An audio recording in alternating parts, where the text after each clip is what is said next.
Olá pessoal, sejam bem-vindos a mais um Espaço Heráclito. Meu nome é Flávio Ricardo Vassoler e hoje aqui no nosso programa nós vamos estabelecer um debate, uma discussão aqui sobre a máxima dostoiévskiana atribuída à personagem Ivan Karamazov, do grande romance Os Irmãos Karamazov. Se Deus não existe, tudo é permitido? Eu vou fazer um desdobramento dessa máxima a partir de uma série de considerações histórico-filosóficas aqui com vocês, que obviamente vão fazer essa discussão a partir do Dostoiévski, mas que ao mesmo tempo vão se ramificar até que nós possamos compreender como é que esse aforismo dostoiévskiano pode ser relido pela nossa época. Será que ele guarda efetiva atualidade? De que maneira essa atualidade seria premente? Como é que as concepções de Deus se alterariam para que nós pudéssemos continuar a compreender os dilemas éticos de uma humanidade que, desde o século XIX, por assim dizer, se distanciou da concepção de transcendência, da noção de eternidade como sentido histórico filosófico pleno de uma época. Mas antes, eu queria voltar a recomendar para vocês as 3 fontes a partir das quais vocês podem assistir aos programas do nosso Espaço Heráclito. A primeira delas é o Portal Heráclito, www.portalheráclito.com.br. E vejam vocês, eu venho falando aqui que os programas vêm sendo atualizados. Nossa querida Marcela, aqui da produção do Espaço Heráclito, vem mandando os links para que o Adriano, meu querido Adriano, da Balu Design, que cuida, que é a agência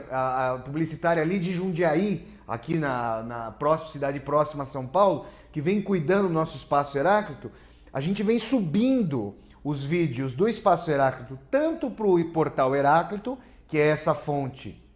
primeira, para vocês poderem assistir aos programas anteriores, quanto para o YouTube. Então, se vocês entrarem ali no YouTube e colocarem Espaço Heráclito, ou colocarem o meu nome, Flávio Ricardo Vassoler, vocês vão poder assistir a todos os programas anteriores para ter essa noção de causalidade dos debates que vêm ocorrendo aqui no nosso Espaço Heráclito. E a terceira fonte é justamente a TV UOL. Se vocês também colocarem o nome do programa, Espaço Heráclito, ao lado de TV UOL, vocês vão conseguir assistir aos programas anteriores. Tá bom, gente? Agora a gente retoma essa questão que, a meu ver, é uma questão fundamental, tanto para pensar o anacronismo da noção de Deus,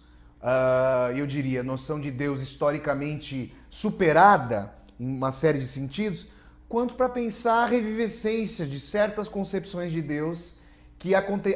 às quais a contemporaneidade assiste. Mas retomemos,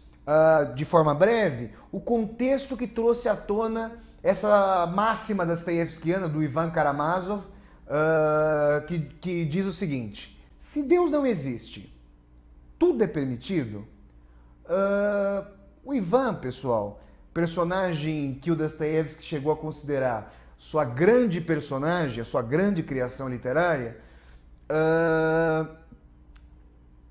está pensando sobre a inexistência de Deus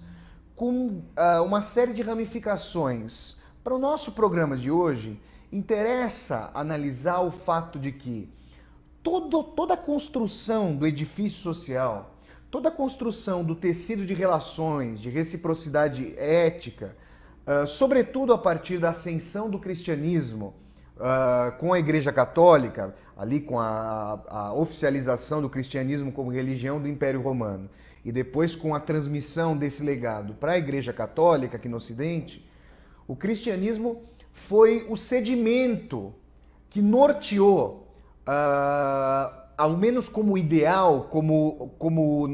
justamente como alvo, muitas vezes inatingível, mas como alvo a ser posto para os ideais de relações humanas. E aí, a gente se volta, por exemplo, para a construção da Bíblia, que traz tanto os textos, os livros judaicos do Velho Testamento, quanto os livros cristãos do Novo Testamento, que se assentam em relação ao Decálogo de Moisés, que traz como uma das suas premissas mais fundamentais o não matarás,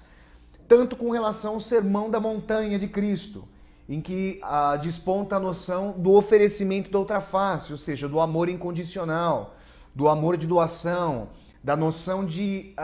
não reciprocidade da vingança. Aqueles que já leram a Bíblia e conhecem as várias tensões, e eu diria mais, contradições entre o Novo e o Velho Testamento, percebem que ali no contexto mosaico, a noção era muito mais de implementação de uma norma férrea, que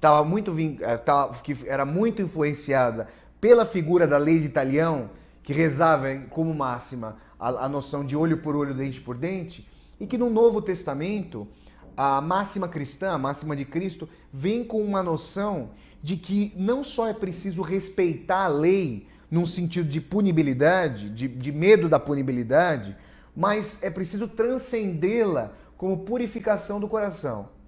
Quando Dostoiévski, e aí rente a sua personagem Ivan Karamazov, está pensando sobre a morte histórica de Deus, ele não está simplesmente olhando esse evento histórico dos mais fundamentais de transformação, e o Nietzsche diria, o filósofo alemão Friedrich Nietzsche diria, de transvaloração dos valores. O Dostoiévski não está olhando para essa morte histórica de Deus apenas no sentido de pujança racional dos homens, de deificação dos próprios homens, de sua própria sociedade. Ele vai analisar essa morte de Deus justamente como o solapamento da base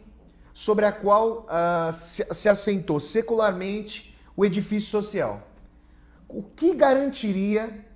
que o ímpeto humano de autofagia, de competição encarniçada, de que a guerra hobbesiana de todos contra todos, a noção de que havia uma base transcendental para as ações humanas, o que garantiria que algo nesse sentido hedonista, utilitário e muito individualista fosse refreado sem a noção de eternidade, sem a noção, que alguns apontariam, e eu vou falar sobre isso, de punibilidade. Aí vem a noção do inferno. Mas para o Dostoiévski, mais do que a noção do inferno, está em jogo a noção de um sentido filosófico, filosófico e teológico existencial para a vida, sentido esse calcado na eternidade. A que se reduziria a vida reduzida a si mesma? E vejam, ele não está simplesmente depreciando a vida, essa passagem que nós chamamos de vida, ele não está simplesmente depreciando esse momento. Ele está percebendo que esse momento, quando posto para uma perecibilidade absoluta, quando jogado para a noção irrestrita de finitude, começa a comportar uma série de contradições que essa máxima tenta trazer à tona. E aí eu coloco a vocês, o que poderia fazer com que, e esse é um raciocínio dostoiévskiano por excelência,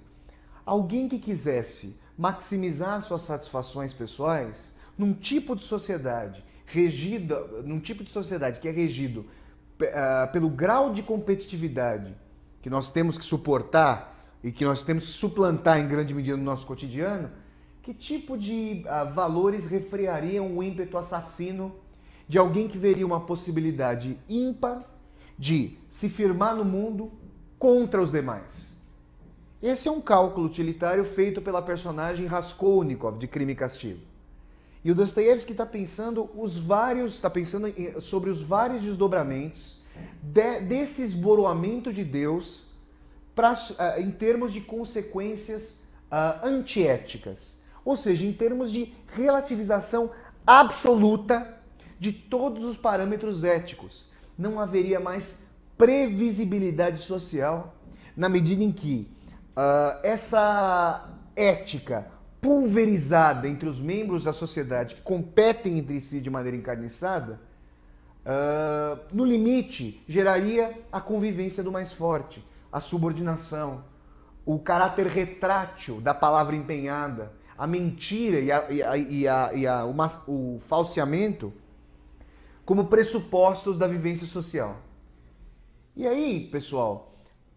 aqui eu quero trazer para vocês uma discussão a partir dessa máxima do Ivan Karamazov, se Deus não existe, tudo é permitido, para tentar pensar, além do esboroamento da base ética que estrutura a nossa sociedade, eu gostaria de pensar com vocês, porque esse tema do esboroamento vem sendo aqui abordado desde o princípio do nosso Espaço Heráclito em setembro de 2013. Estamos chegando aí, estamos entrando no 9º mês aqui do nosso Espaço Heráclito. Eu gostaria de discutir com vocês as diferentes leituras que as concepções teológicas ao longo da história fizeram. É claro que eu vou fazer aqui uma brevíssima síntese de uma série de pontos nesse sentido, mas vale a pena tentar pensar sobre o que seria o caráter de atualidade dessa morte de Deus e o que poderia fazer com que nós levássemos esse próprio aforismo, se Deus não existe, tudo é permitido, às últimas consequências. Porque se Deus não existe e tudo é permitido,